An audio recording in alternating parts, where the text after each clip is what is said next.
Salut les makers, CrazyDoob avec aujourd'hui une petite vidéo de présentation d'une découpeuse graveuse laser donc, qui a été initialement créée par Villamani, donc on peut retrouver sur son site www.burner.blogspot.com.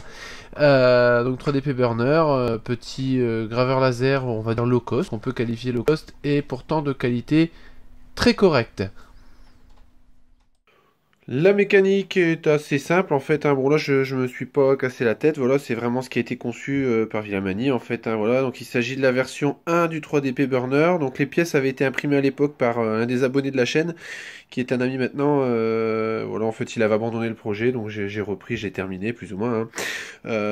Donc à savoir que c'est la version 1 comme je disais, il existe une version 2, seule chose qui est un petit peu dommage, c'est que le créateur en fait maintenant payer le set de pièces de la version 2. C'est assez loin de ma mentalité en fait et assez loin du côté maker. Donc voilà, je me suis contenté de la version 1, un petit carton rouge j'ai envie de dire, hein, voilà, faire payer un set de pièces. Après, je design énormément de pièces en 3D, hein, je sais que ça prend énormément de temps. Mais bon, voilà, juste faire payer des fichiers, je trouve ça un petit peu dommage. Mais bon, après, voilà, le travail est là, hein, donc je suis pas là non plus pour juger. Donc la mécanique, voilà, est assez simple, hein, des petits systèmes d'angles avec des tiges filetées, hein, tiges filetées M8 avec écrou et rondelles. Le petit plateau, là, j'ai déjà dévissé, hein, pour faciliter un peu le démontage. Donc en fait, tout le guidage se fait par du LM8UU, du palier à billes, hein, tout simplement. Voilà, c'est un système qui est assez peu cher en plus, hein. Voilà, la tige qui va avec, forcément, diamètre 8 également. Donc deux ici pour le laser, et ici en fait on en retrouve deux de chaque côté, hein, demi en tête, enfin l'un après l'autre on va dire. Voilà, ça offre un guidage assez rigide, assez bien foutu. La petite courroie en fait qui est fixée, on voit juste en dessous avec un petit retour comme ça. On a voilà les petites pièces qui sont imprimées ici, le moteur avec la poulie GT20. Là voilà on a bien un guidage avec une petite courroie ici. De l'autre côté en fait on retrouve pareil le système d'origine. Il y a simplement deux petits roulements en fait, hein, on les aperçoit ici. C'est des petits roulements avec un épaulement d'un côté, voilà, ça permet de garder la courroie bien en place. Le système est le même pour X en fait, hein, voilà, on retrouve ici la petite vis de tension, quelque chose d'assez simple. La fixation des capteurs en fait avec deux petites vis, hein.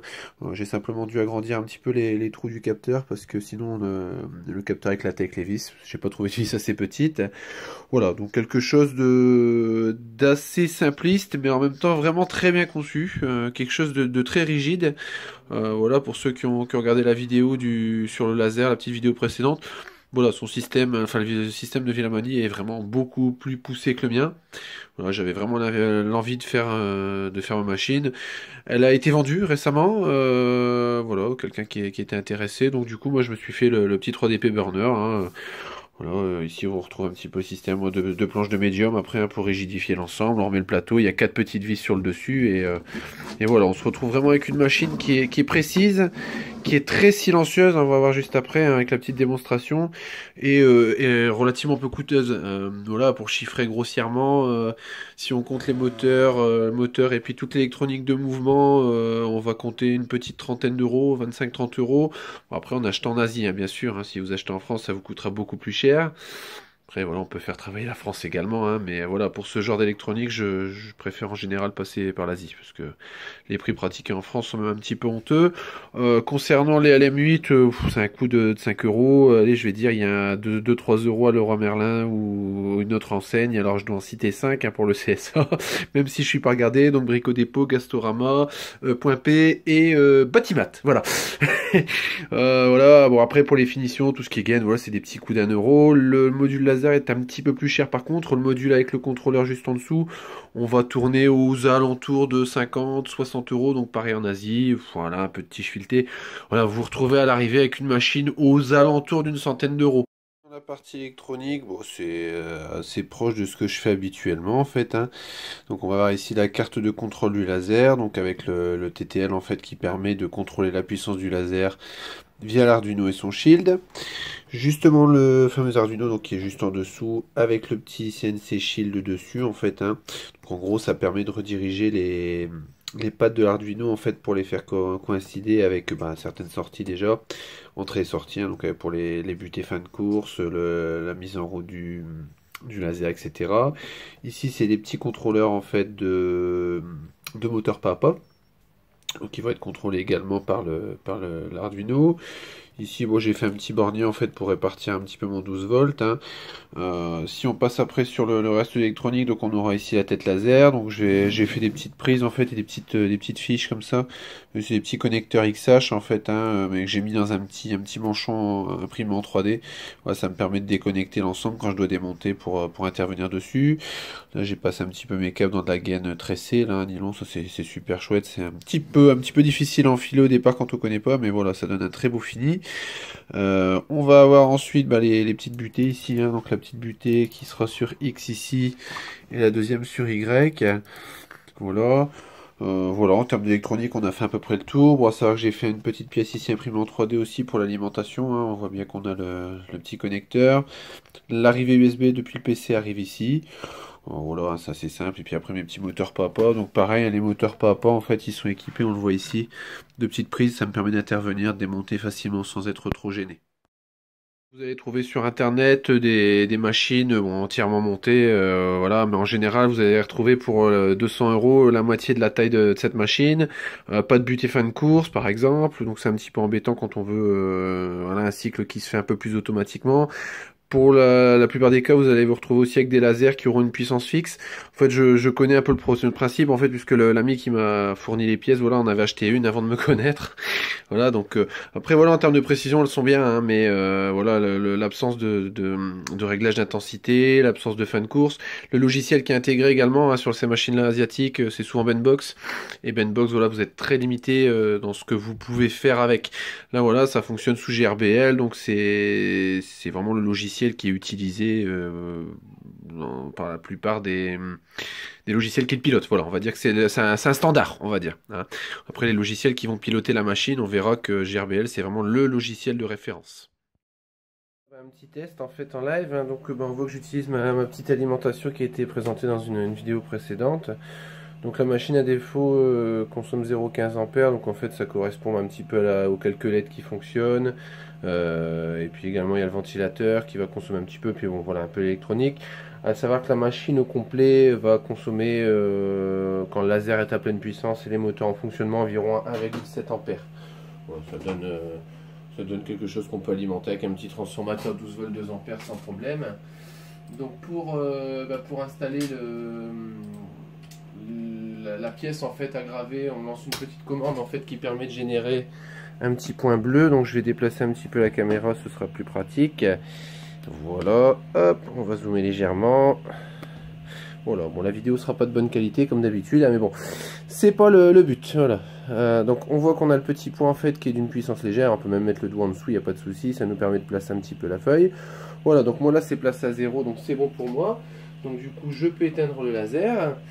Donc comme je disais en fait précédemment, il y a des petits capteurs en fait de fin de course qui permettent de refaire une mise à 0 des axes. Donc je vais recadrer encore un petit peu différemment. Voilà. Donc on peut faire notre mise à 0 via deux capteurs. Donc pour ça, vous voyez, je vais mettre un peu le laser n'importe où. Voilà, et en fait j'aurai une petite fonction qui me permet en fait de remettre les axes à 0. Donc ça permet de constater un petit peu aussi le bruit. C'est quand même extrêmement silencieux. Donc là j'ai chargé le fichier, bon c'est un petit fichier de test voilà, que j'ai créé quand j'ai créé la machine.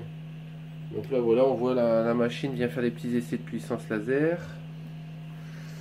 Alors, hop, donc on peut venir se placer juste ici. Hop, on va faire ça. Voilà. Hop. Et là on peut lancer notre programme de test. Voilà, donc toujours notre petit. Voilà.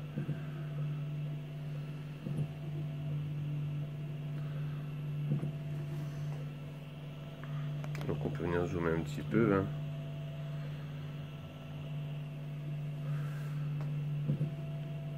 Donc à savoir forcément que la vitesse on l'ajustera en fonction du support et la puissance également. Là je pense que pour le coup je suis réglé un petit peu trop lent, ce qui fait que ça va pas mal découper, mais bon. Ouais, c'est juste un petit test pour vous montrer un peu le fonctionnement, surtout la précision de l'ensemble. Voilà, j'ai placé une petite pièce à côté pour qu'on se rende bien compte des dimensions du carré. Hein, voilà, ça c'est une pièce de 20 centimes. Et on peut venir voir d'un peu plus près si on veut. j'ai le pied, donc là, le mouvement est pas très fluide, hein. On voit, c'est vraiment très petit et très précis.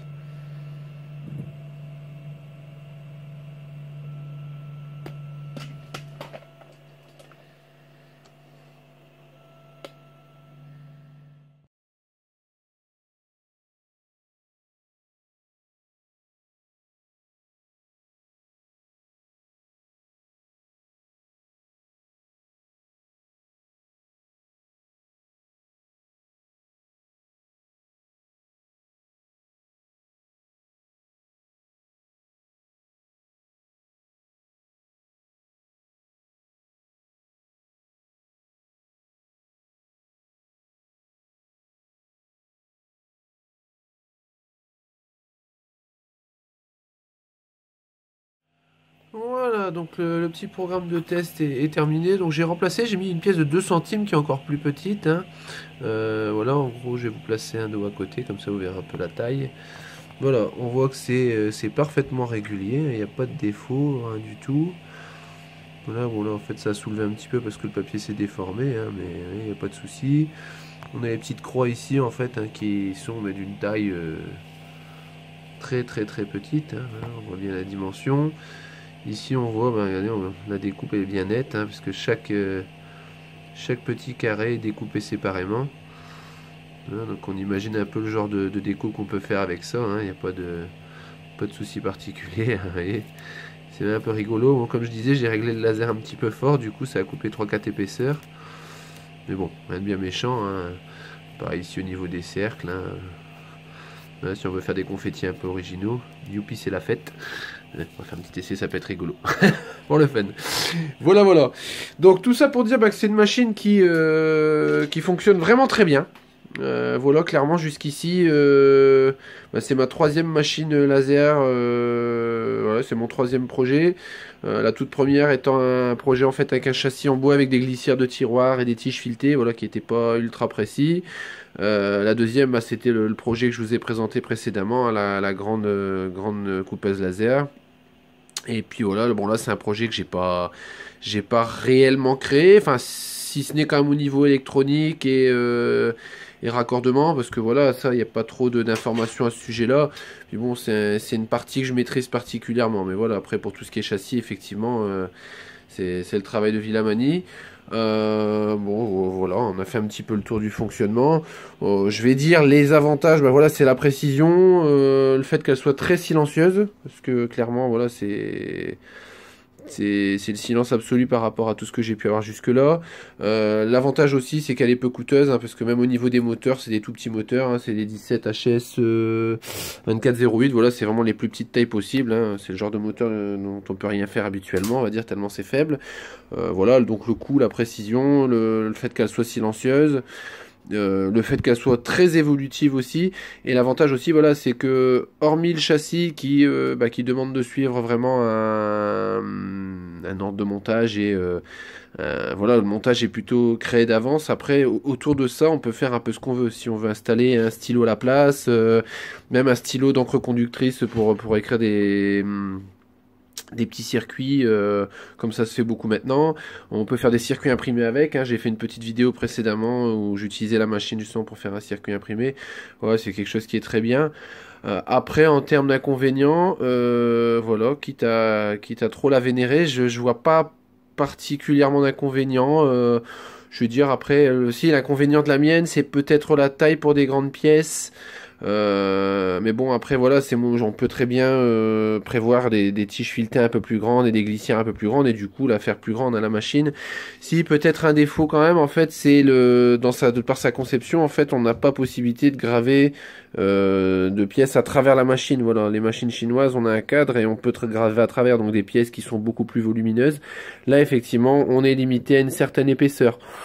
Mais je vais dire, voilà, pour ce que j'en fais, j'ai jamais l'occasion de graver des objets plus épais que ça. Donc voilà, elle me satisfait parfaitement.